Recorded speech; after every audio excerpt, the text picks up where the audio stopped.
Hi, everyone. Thank you so much for joining. My name is Tessa Archibald. I'm a policy associate for AWI for the Animal Welfare Institute, and I manage the Homes for Horses Coalition.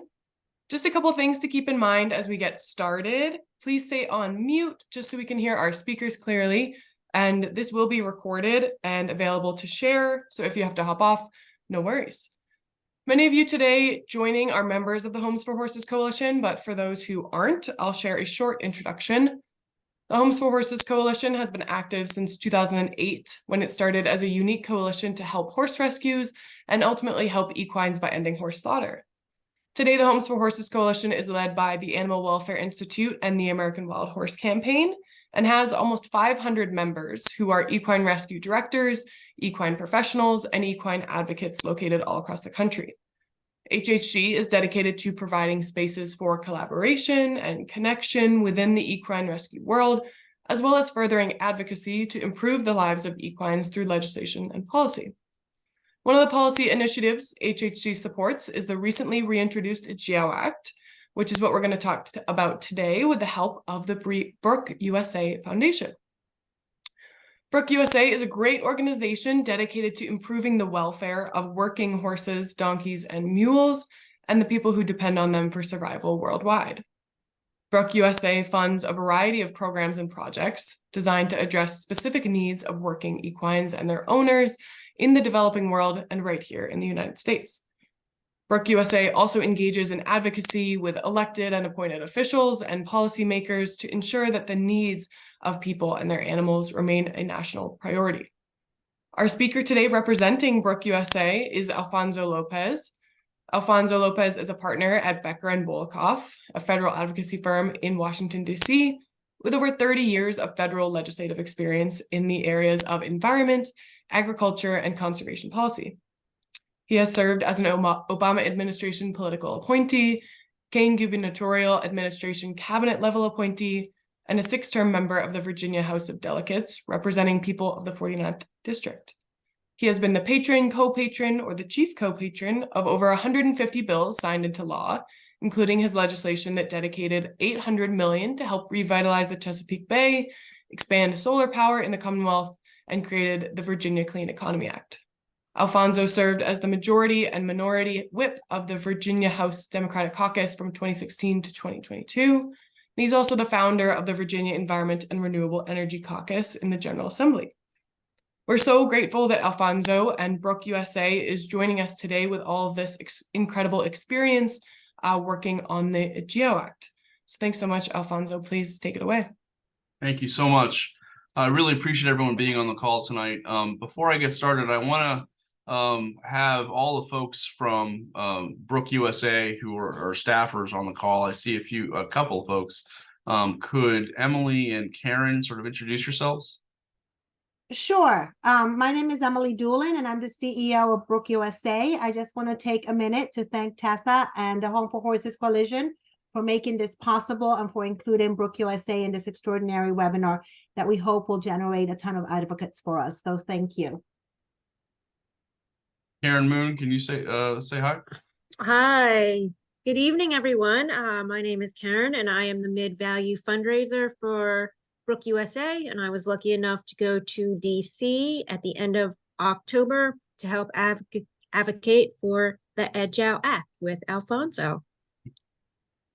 Is there anybody else here from Brooke? Okay, well, if not, thank you all very, very much for the opportunity to be with you today. I know this is being recorded, and we can always use, you can send this out and use it with other folks. As Harvey Milk likes to say, or used to like to say before every speech, my name is Harvey Milk, and I'm here to recruit you. My name is Alfonso Lopez, and I'm here to recruit you because the Ejiao Act is something that we've been working on now for a couple of years, and we are in a very, very good place to do a lot of good helping the equine community. If you're all right with this, Tess, I'm going to share my screen and go through a quick PowerPoint with everybody. Happy to take questions after it's done. But once again, thank you all for being on the call tonight. Here we go. Can folks see it okay? Perfect. Cool deal. So we have begun a campaign to ban the creation, import, and sale of Ejiao products in the United States. And I want to just go through it all and to explain to you what we're doing and why we're doing it. First off, before I begin, Brooke USA, as everyone knows, the mission of Brooke USA is to significantly improve the welfare of working horses, donkeys, and mules, and the people who depend on them for survival worldwide. We are committed to sustainable economic development by reducing poverty, increasing food security, ensuring access to water, providing a means to education, and raising basic standards of living through improved equine health and welfare.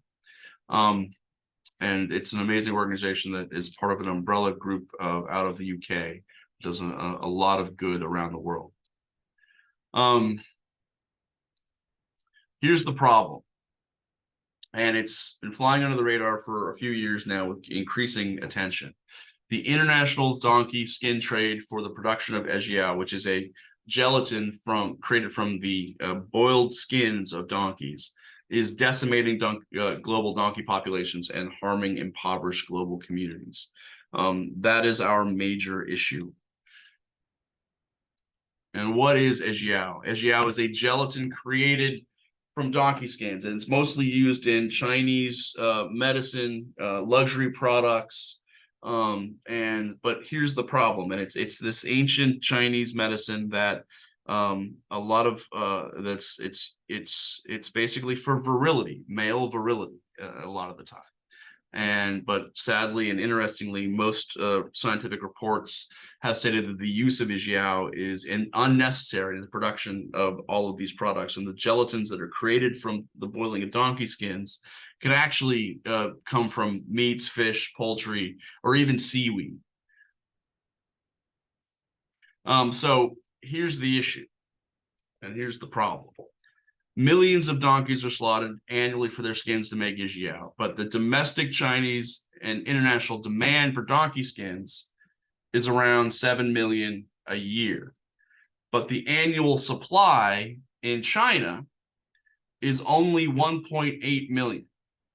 So basically the demand in China has led to the slaughter of massive numbers of donkeys across the globe, and that's decimated donkey populations, mostly in the global south, Latin America, Asia, and Africa. And then a recent report warned that we are in danger of significantly cutting into the global donkey populations in the next 5 to 10 years. And so what does this mean? Recent reports show that the devastating effects of the slaughter are real. You've got donkey populations in Brazil have declined by 28% since 2007. Botswana, you've got 39% in the last dozen years. Kenya, you're seeing 8.1% of the population in 2018. 160,000 approximately donkeys were slaughtered. And in Kenya right now, you've got 1,000 donkeys a day being slaughtered, and that's approximately 300,000 per year. And here's how the process is working.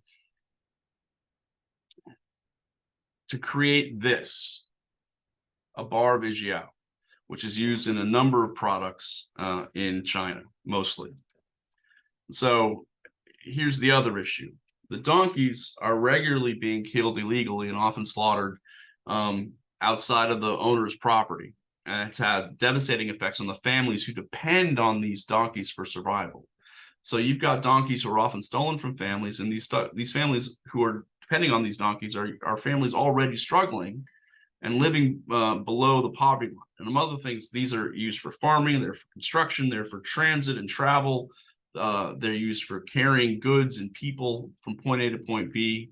And a lot of the time, they're the only revenue for a family in these impoverished communities in the global south. And so these donkeys are used to help alleviate cycles of poverty and gender inequality.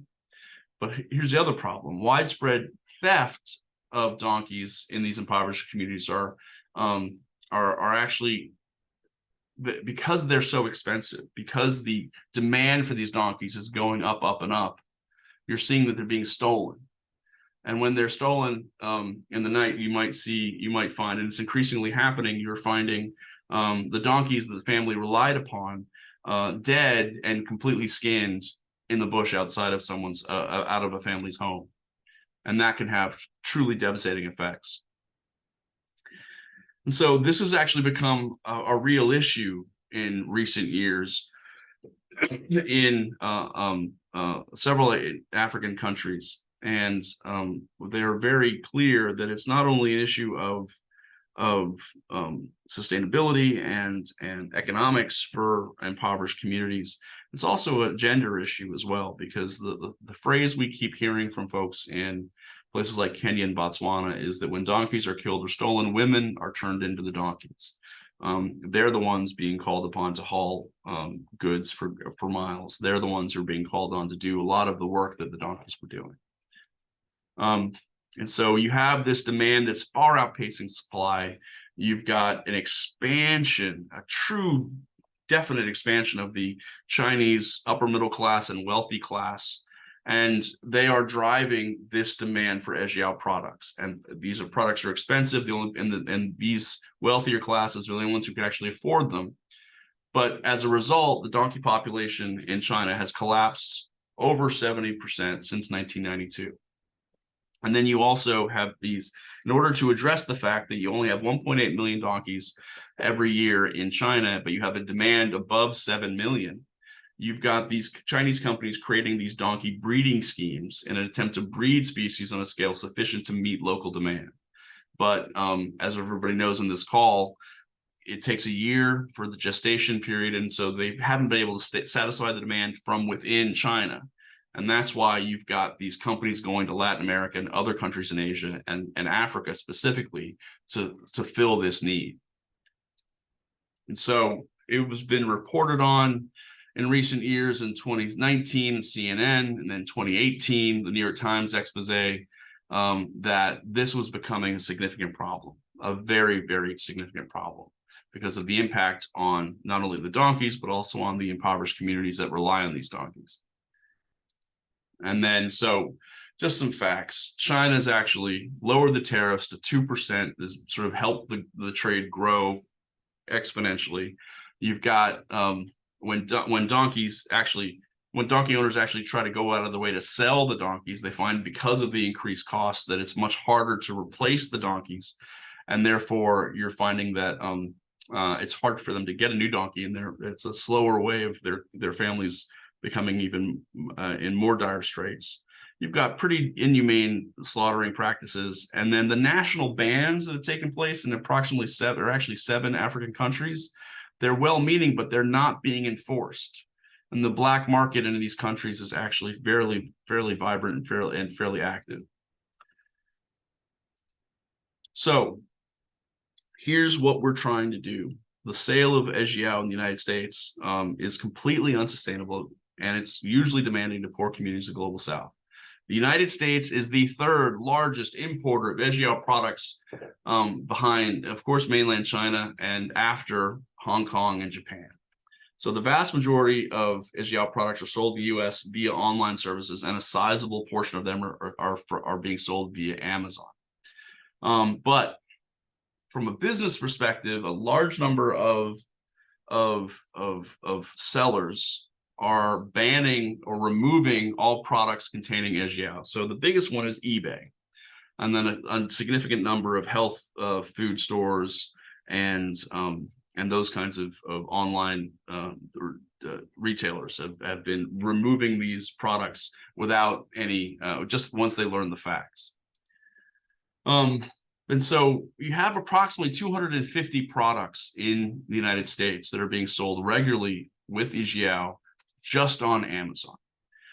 Here are some of the examples. It's mostly in the gelatin form. It's mostly added to candies or substitutes for food, but it's all specifically for sometimes beauty products. Sometimes it's added to male virility solutions.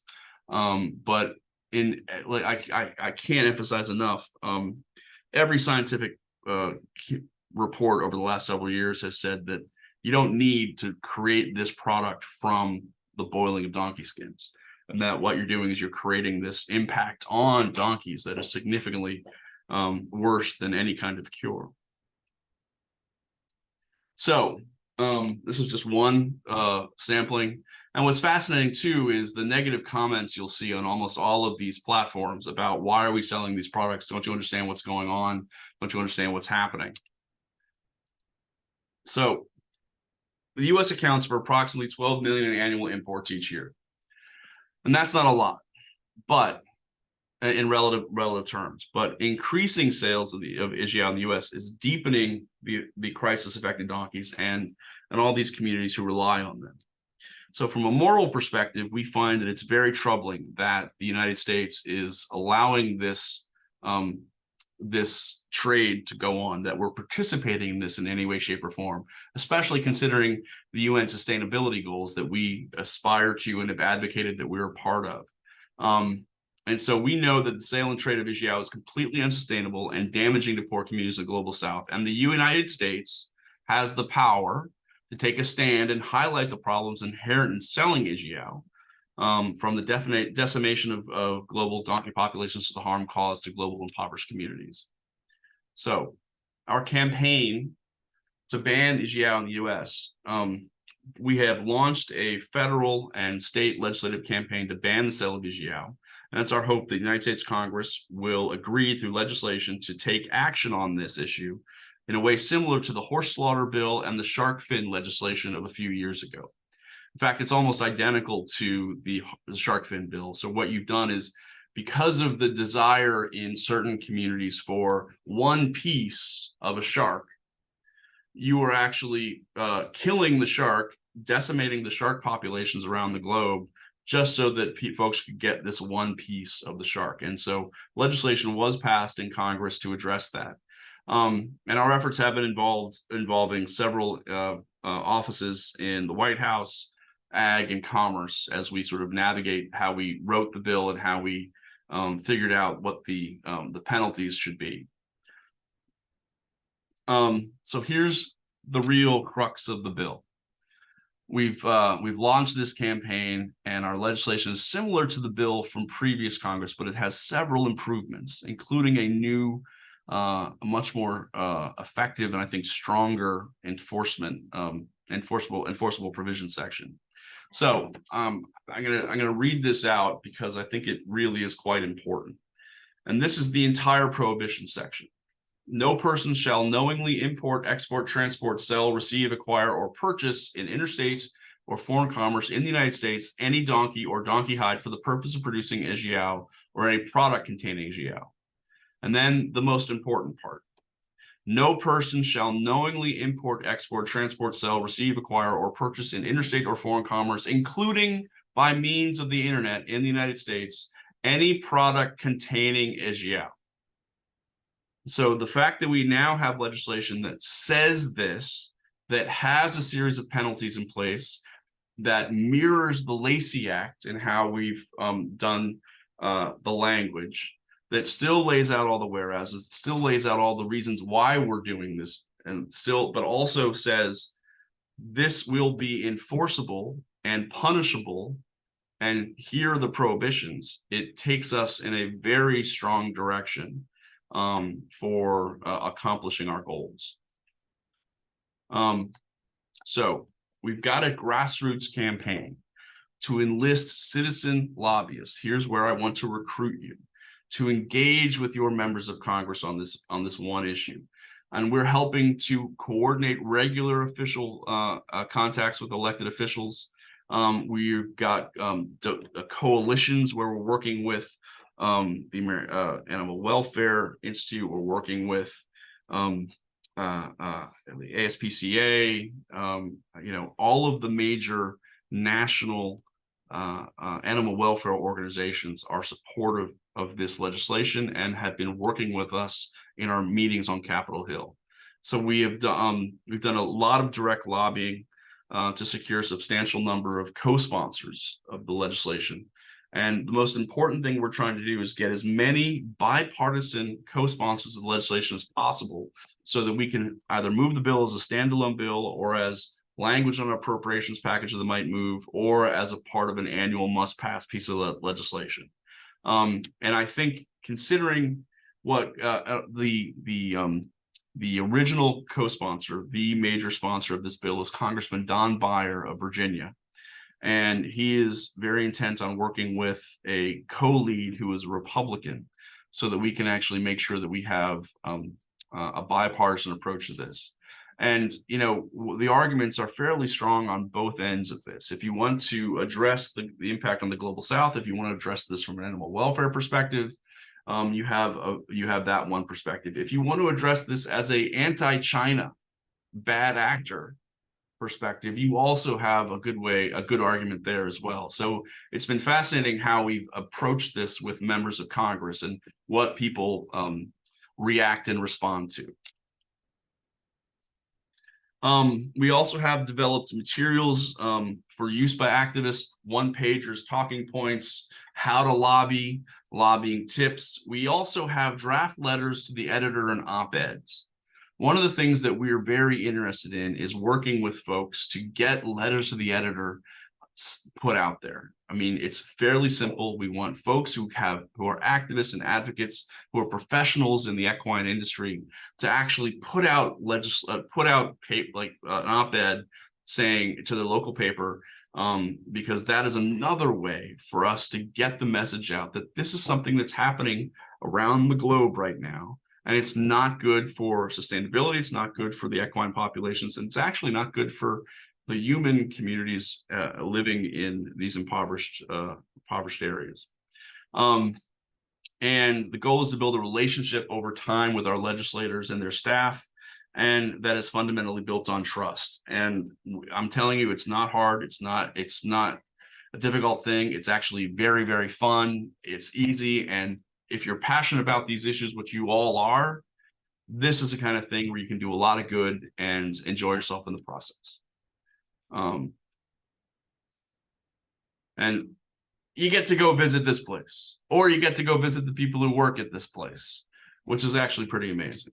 And I just want to make sure that people understand also this action of banning the sale of Ejiao products and donkeys are going to be used for the creation of Ejiao is exactly it fits into the sustainability development goals that the United States has signed on to and that the UN has espoused. Working donkeys are critical assets to their owners because they both directly and indirectly support income generation in ag, construction, extractive industries, tourism, and transport.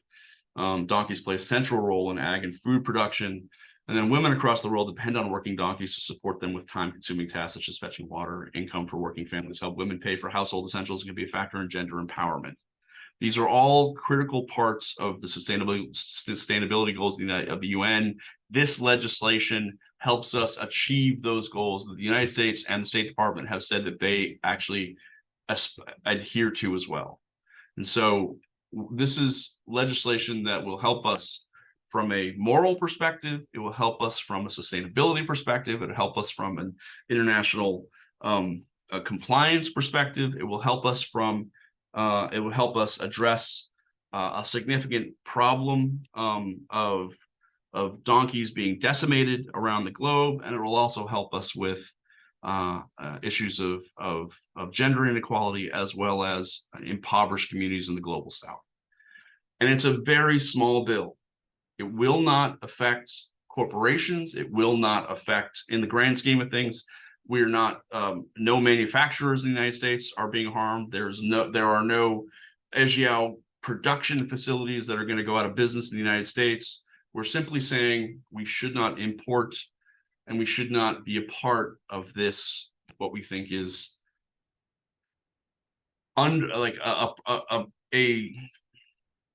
a business that is undermining significantly more than it's actually helping. So going forward, it has issues with terms of climate, life on land, clean water and sanitation.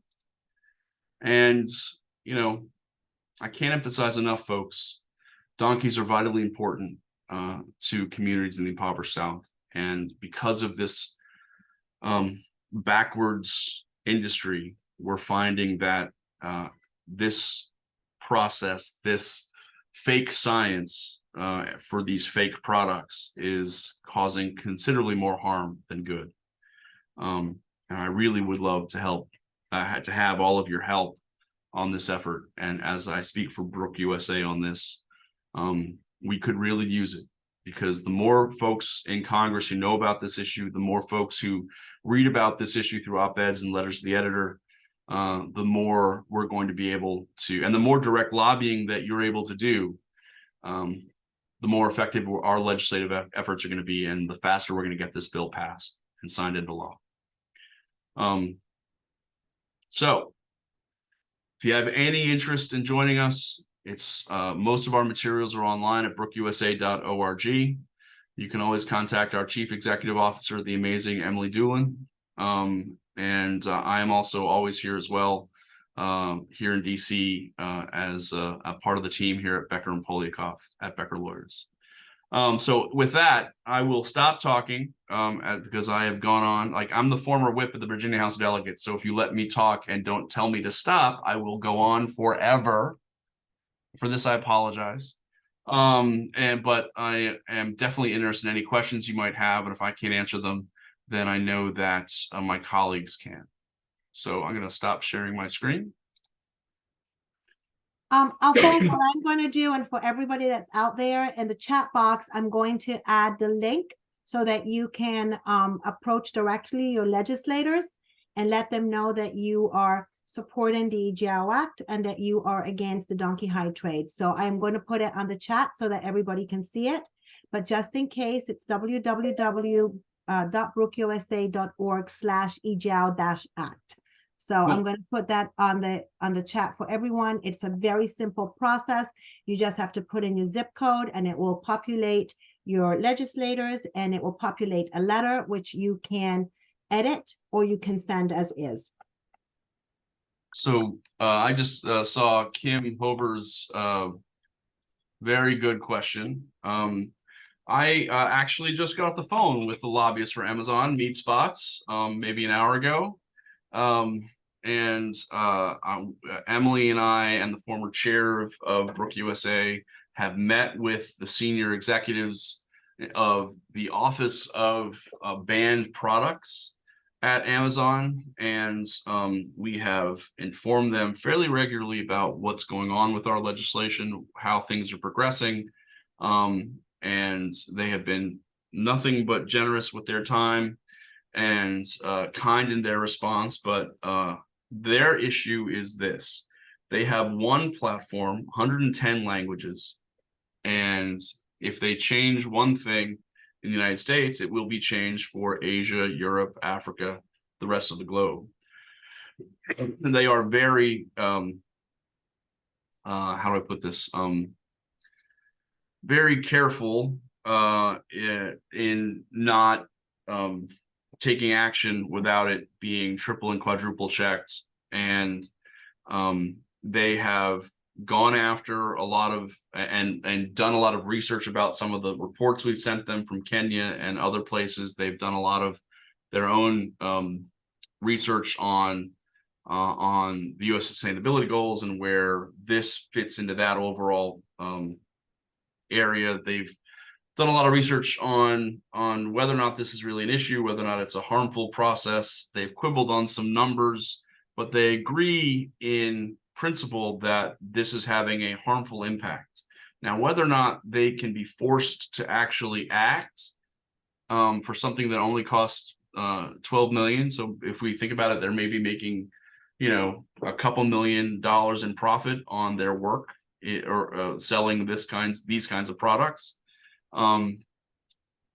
It's a process. We are still in negotiations with them, and I cannot tell you that it's going to really affect anything until they see that legislation has passed one chamber of the U.S. Congress, or that they see we have 50, 60, 90, 120 members of Congress signed on to the bill.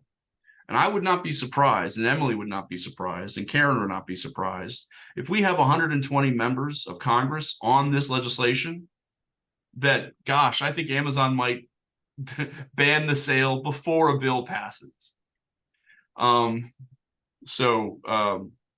and that's been intimated to me from Brian and from Mead Spots as well. So that's a very long answer to a very short question. It's over. Sorry.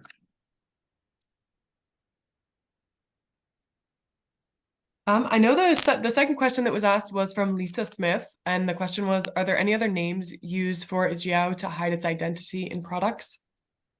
Not that we know of. It's the Latin term is negrita, and that is usually stamped on products that are coming in the United States. But no, not that we have in our conversations with the Department of Commerce, Department of Agriculture, and in our conversations with folks over at the White House. The language that we're relying on is the Latin term that's used around the globe, and also Ejiao, which is used in China. But I think the question is, are there certain terms that could be used to hide the name of it? And they kind of are. You can see like as hide glue is something that people will see. And that will be like cola corianus if you see it in Latin. There's a lot of playing with the Latin words. Just be aware that if it says equus or asinus, that may mean donkey. So be just aware of that when you're reading ingredients in Chinese products. My girlfriend gave me Chinese makeup the other day, and I was trying to read the contents, and I said, you know what, I'm not going to use it because it could have it in it because it's used in cosmetics. So that was it. So Right. just be aware that if you see words like asinus, as, equus, on any type of Chinese product, you should be, just aware of it. Yeah, it's called gelatina nigra. Mhm. And so when usually the vast majority of the time when it's being sent around, it has either that term or Ejiao on it. But yeah, it could be named anything else. We just need to be certain that we're on the lookout and that we've empowered Customs and Border Patrol as well as Ag to be on the lookout as well. Definitely. Julie Nation had a question about if burros from our public lands are ending up in the slaughter pipeline to Mexico and Canada for Ejiao. So that's been one of the major things we've talked about with Commerce and Ag, and there is no evidence right now that those burros that are being sold from public lands are ending up in Mexico, and they are, and so we do not have any record of that, and we have been asking for the last year. So yeah, that's what we have so far. And I think part of it is because there is no separation between the export of any type of equine. They all appear as heads of equine. So we, in fact, don't know which are horses, which are donkeys, which are mules, and out of those, which are the ones that land in there. And once they land in Mexico, what happens to them? So we don't have that documentation. We wish we did, because the assumption is, yes, some of them may. But there's no record. And Exactly. I mean, if we get a bill like this passed, though, there will be a little bit more time and attention paid by Customs on these things. And so we might have a better sense of things, especially with Interior and Ag. Thank you, Kim and Ms. Spencer, for sending a message to Mr. Jassy, the CEO of Amazon. I think he's received 27,000 letters from Brooke USA, at least 27,000 last I saw. But another 27,000 would be very, very helpful. In fact, Mead will periodically call me up and says, in his deep Southern drawl, ask me why I keep sending these letters to him, because they end up in his office. Any other questions? There were a few questions submitted through the registration. I'm just going to put them all. There was 4 of them in the chat right now, if you want to address any of those. No. So the core question is, has there been any reduction in users in light of the testing that shows Ejiao has no effects on human health, libido, etc.? No. We are dealing with really ancient tradition, and despite the fact that you have these studies coming out of United Kingdom, that's not really affecting the industry or the business. And so unfortunately, no. Has a more accurate number been reached on how many donkeys remain worldwide? No, as well. The agriculture agencies in a lot of the nations of the global south, especially in Africa, will give us best estimates, Kenya, Botswana, etc. But we don't have a really accurate reading. Some of the better numbers come out of the United Nations, where they use modeling to help us with some of this, but even there, we're never getting the truly accurate amounts, I think. But when you have 300,000 just in 1 year from one country, and the prices are going up so much that the black market is nearly impossible to not want to take donkeys, and then you see the attendant negative effects on communities, numbers like that sort of boggle the mind, and eventually you're going to have real issues. And in fact, the agriculture agency in Kenya said that they were looking in 10, 15 years to the eradication. If these numbers keep playing out, you're going to eradicate the number of donkeys in their nation. Alfonso, what you probably don't know, and this is actually very interesting news, is that the Brook has been working on a compilation of data from every single country in Africa, Latin America, to actually determine real numbers. It is a very challenging process because we are talking about the developing world, as you know, so getting data is very difficult, but they are in the process of doing that. I'm hoping it will be published by end of year, which will provide us a really good benchmark so that then we can talk about real numbers, because there are no real numbers, unfortunately. Right. So what is the most effective way to get senators in Congress to listen to us? Calling them. I can tell you that what's it's an old line that has been repeated a lot, but Washington, D.C. is the greatest home field advantage in the world. It was created to make everybody freak out. It's created like you'd be surprised how many times I actually talk to people who well, I can never go to Congress. It's marble and gold leaf, and all these people are so important, and they would never listen to me. Horse hockey, that is completely wrong. They are your representatives. They are supposed to be listening to you. It's their job to listen to you. In fact, there's this very interesting little factoid that most members of Congress live by, which is if one person emails me, that's like 10 people thinking something. If one person calls me and leaves a message, that's like 50 people. If one person sends me, or like 100 people, if one person sends me a letter, that's like 1,000 people think something in my state. And if somebody goes out of their way to come to a town hall or a district office meeting or actually comes to Capitol Hill and sits down with my staff or me and sits and talks about something, that's usually the equivalent of like 10,000 people thinking something. And those are what literally chiefs of staff and legislative directors in Congress, those are the numbers that they're thinking about. So when they are actually being contacted in some way, shape, or form, they're keeping track. If it's an issue, and they start hearing about people caring about the Ejiao Act, they're going to take a notice. If all of a sudden, and they read every newspaper in their district, they have staffers tracking what people are thinking about, what they're talking about. And if they see a letter to the editor, if they see, more importantly, an op-ed about the Ejiao Act, they're going to notice, and they're going to be more likely to co-sponsor the bill. So what does this mean? A very long story short, don't be freaked out by meeting with your members of Congress or your school board members or your county board members or your city council folks. Their job is to listen to you. Their job is to want to respond to you, to be a public servant. And so one of the best things that we can do is when we bring 30 or 40 activists to the Hill and we talk about Ejiao Act. Because we'll hit 100 offices, and it creates so much goodwill. Yes, the last question is with the House of Representatives in turmoil. That's a very light way of putting it. and highly distracted is there a real chance of passing the Ejiao Act this year?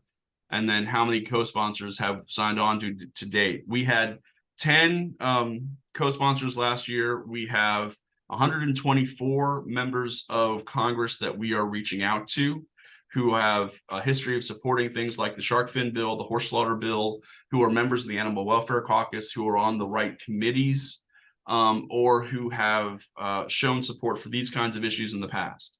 So what does that mean? We have met, and the most important thing we can do right now is get a Republican.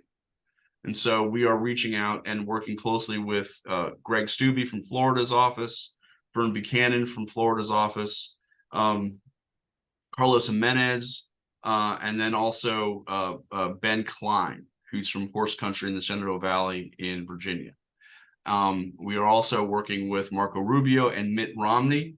Mitt Romney's wife is a huge horsewoman who cares deeply about some of these issues and has been very open to helping us. So we are trying really hard to make sure that we get a Republican, to make sure that this is that they are co-leads, and that this is from the get-go a bipartisan bill, because a lot of the Democrats are perfectly willing to sign on right away, but we want to hold off until we make sure that this is a bipartisan bill from day one.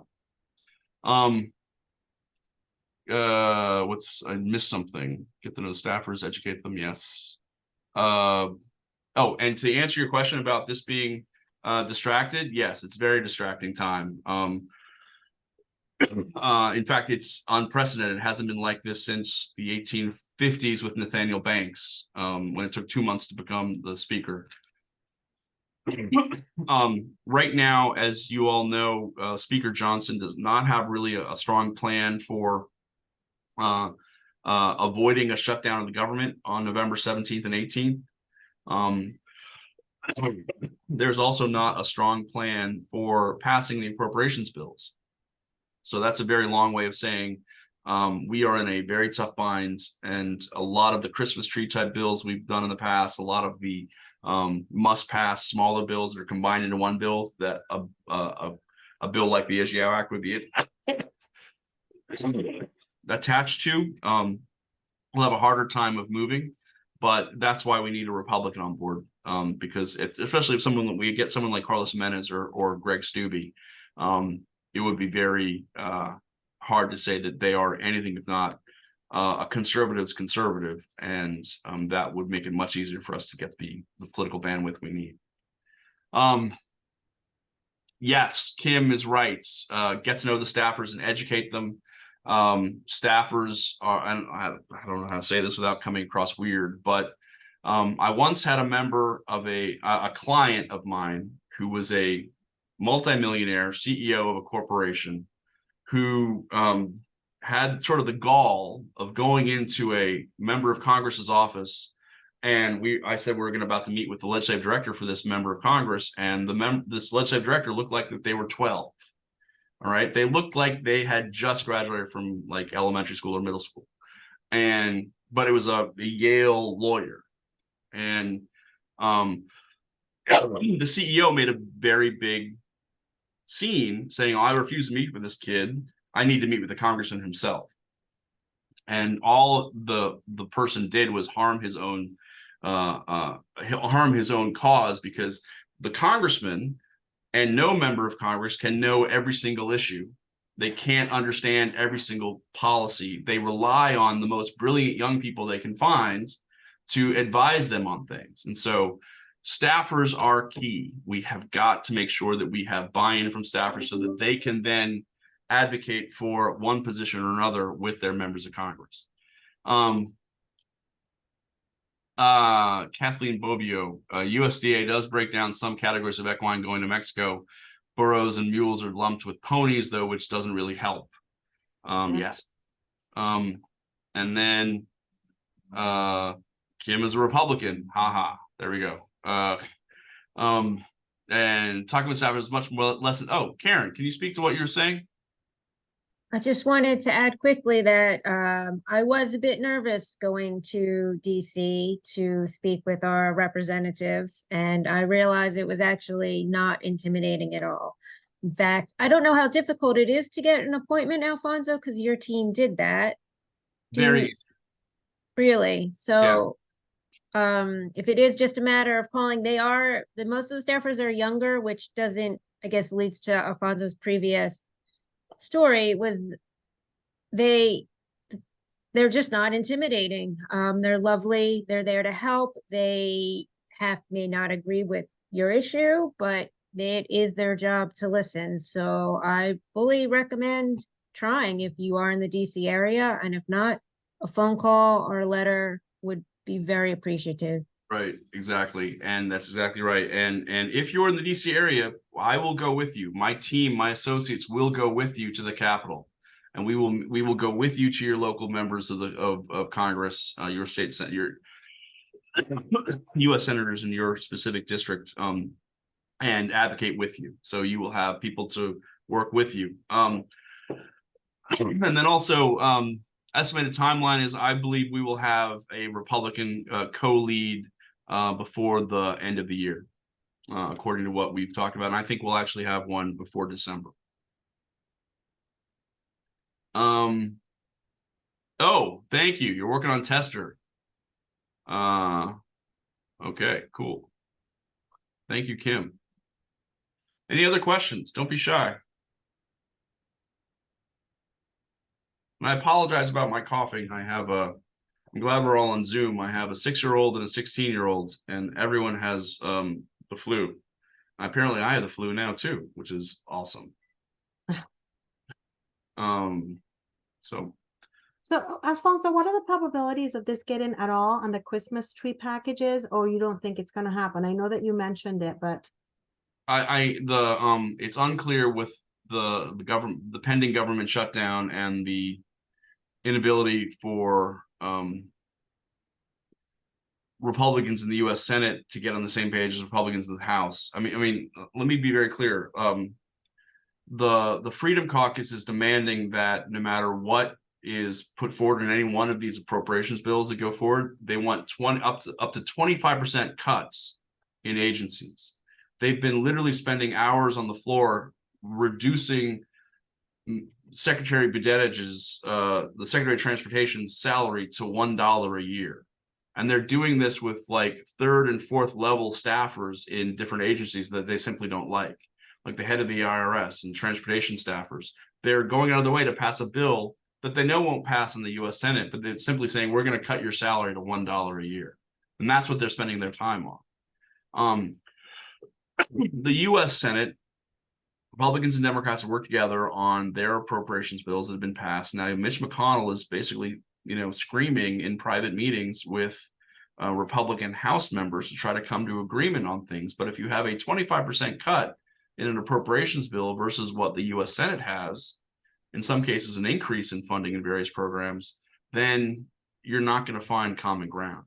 And then what this is doing then is it's bottling up Ukraine aid, Israel aid, Middle East aid, and nothing is getting accomplished because of basically 24 people who are the core members of the Freedom Caucus.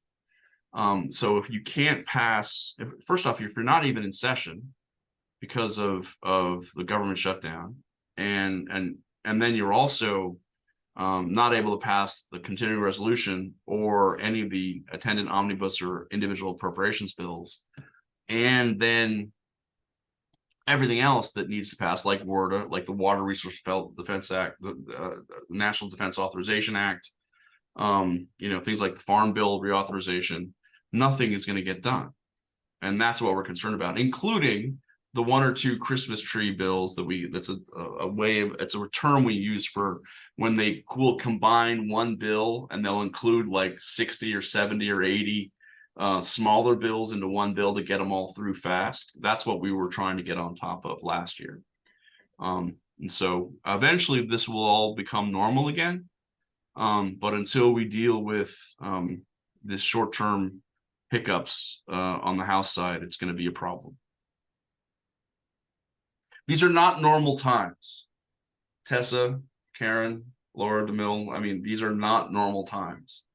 And just be aware of that. None of this should become normalized in people's minds. Great. Any other questions? Emily? No, I mean, it seems to me that the Ejiao Act has been hit with bad fortune. The last 3 years since we introduced it have been very difficult for Congress. We've had elections, new Congress, now, wars. It's a tough time. Yeah. But I think with the new language, I think with the buy-in from the administration, I think with where we are with Amazon, and I think with where we are with our conversations with Republicans, we're in as good a position as we've ever been. And the numbers that keep coming out, and the new numbers we're going to be getting from Brooke UK, are only going to force some folks' hands. And then one thing that I did not mention, I really want to make sure everyone's aware of. Back in March of this year, we got a Congressional Research Service report that validated everything we had been saying about the Ejiao trade, the global Ejiao trade, and the impact in the global South. And if everybody doesn't know, the Congressional Research Service is like this amazing research university that is run only for it's bipartisan, or it's nonpartisan. And it's a bunch of PhD professor level type researchers who do all of the research for members of Congress. And we had a couple members of Congress submit a request for a study of all of the positions we've been taking on the global Ejiao trade to sort of prove out some of our statistics. And not only were all of our statistics and all of our positions agreed to by the nonpartisan Congressional Research Service, they also made a recommendation that we ban the sale of Ejiao. And so basically what we've done with this bill was recommended by the Congressional Research Service back in March. And so that's why we've upended the bill and really changed the language to be more effective and strong.